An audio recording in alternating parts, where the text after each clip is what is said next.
Welcome to the Pencil Bob channel. I hope you enjoy my stories. Please like and subscribe, and hit that notification icon so you never miss out. Now on with the stories. Karen has officially taken the crown for most oblivious neighbor, and I wasn't even here long enough to be surprised. This all started when I moved into this wooded little apartment complex, thinking it'd be peaceful, quiet even, with the gentle rustling of leaves and maybe the occasional chirp of birds.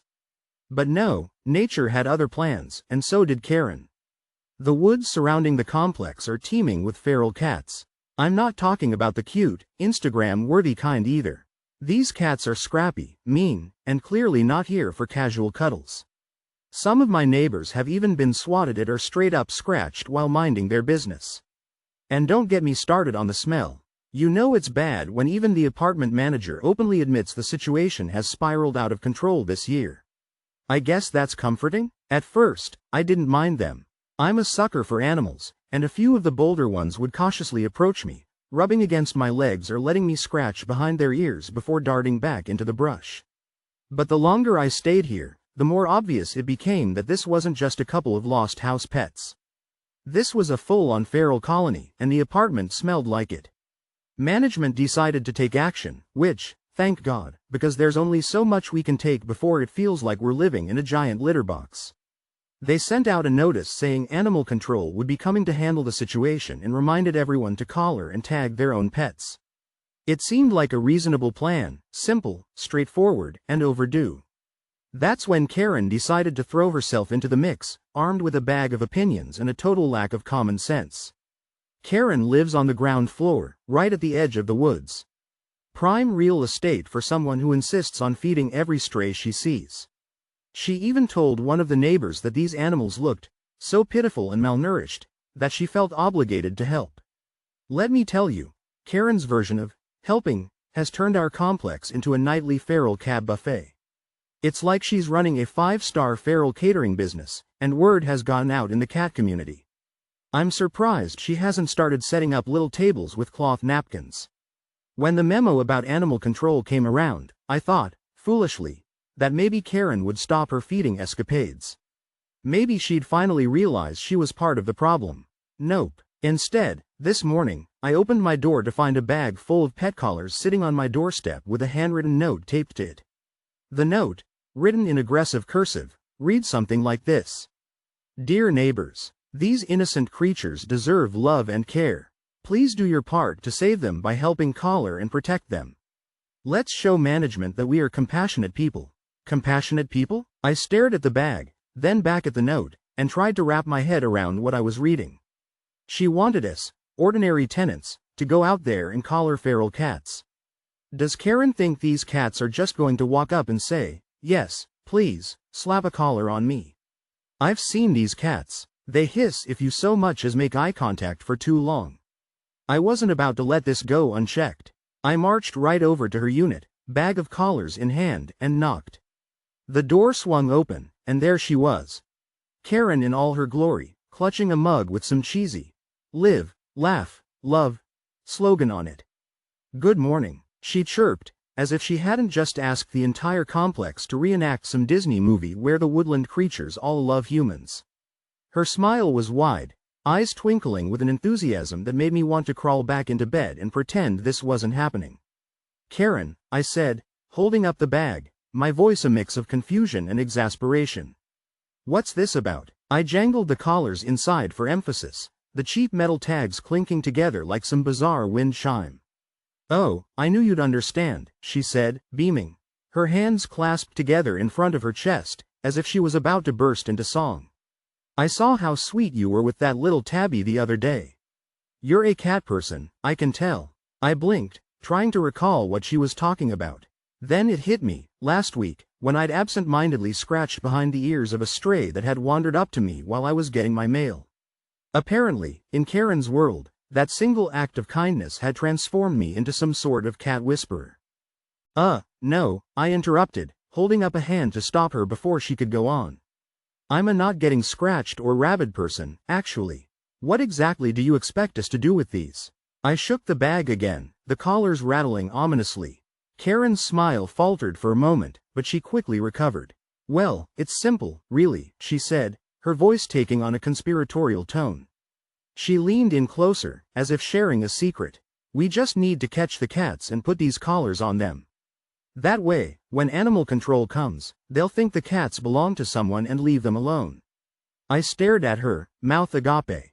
Catch the cats? I repeated, my voice rising in disbelief. Karen, these are feral animals. They're not exactly going to line up to get collared.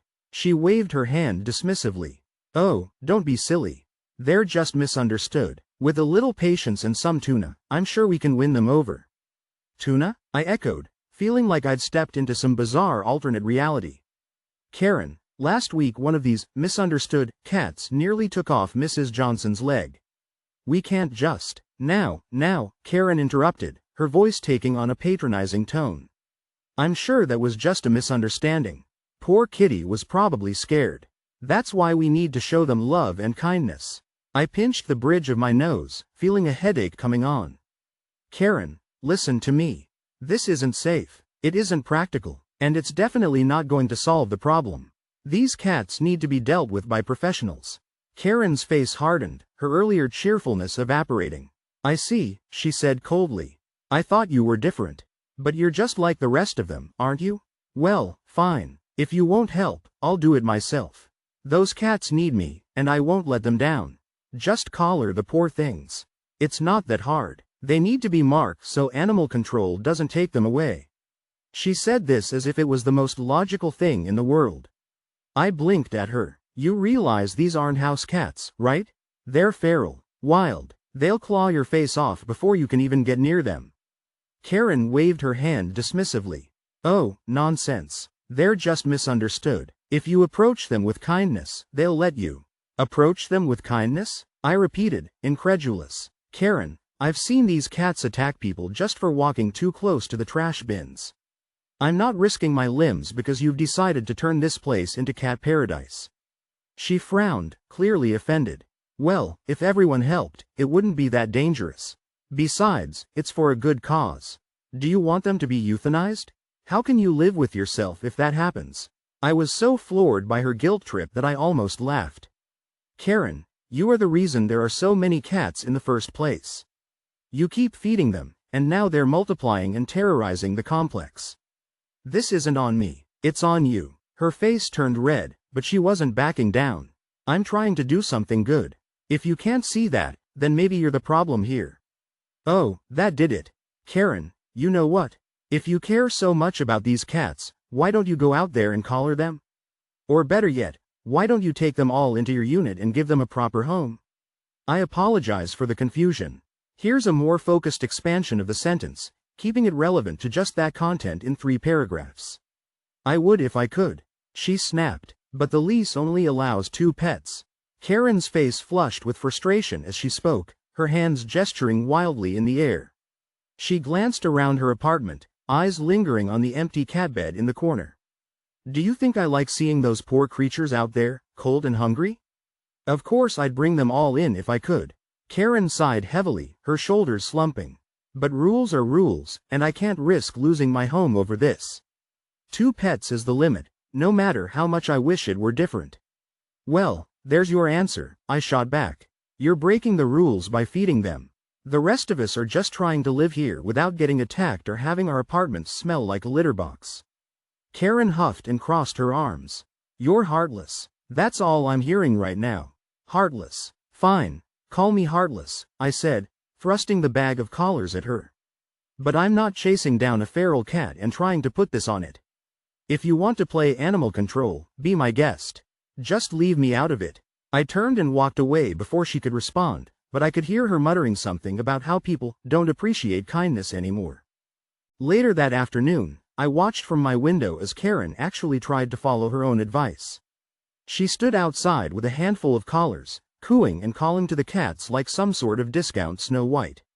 One of them slinked toward her cautiously, but as soon as she reached out, it hissed and swatted at her hand, leaving a nasty scratch. She yelped and dropped the collar, stumbling backward. For a moment, I thought maybe, she'd finally see how ridiculous her plan was. I imagined her realizing that coaxing feral cats with tuna wasn't going to magically solve the problem. But no. The next day, I caught sight of her again, standing outside with a box of tuna in one hand and a hopeful expression on her face. "Come on, guys, you know you want it," she called out, completely undeterred by the chaos she was causing. It was as if she hadn't heard a word I said. I shook my head in disbelief, knowing this was just going to escalate further. She was determined to make her misguided mission work, regardless of the fallout. Karen isn't going to stop. The cats aren't going anywhere. And as for me, I'm seriously considering moving, or at least finding a way to sneak Karen's name and address onto one of those collars before animal control gets here. She wants to save them all? She can deal with the consequences.